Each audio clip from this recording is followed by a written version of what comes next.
Bakıda aprelin 9-da havanın arabir yağışlı olacağı gözlənilir. Medialog xəbər verir ki, bu barədə Milli Hidrometeorologiya Xidməti məlumat yayıb. Bakıda və Abşeron yarımadasında hava şəraitinin dəyişkən buludlu olacağı, arabir tutulacağı, əsasən yağmursuz keçəcəyi gözlənilir.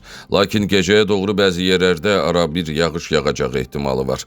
Şimal-şərq küləyi gündüz mülayim şimal-qərb küləyi ilə əvəz olunacaq. Havanın temperaturu gecə 8-10, gündüz 14-17 dərəcə isti olacaq. Azərbaycanın şimal və qərb rayonlarından başlayaraq bəzi yerlərdə arabir yağıntılı olacağı gözlənilir.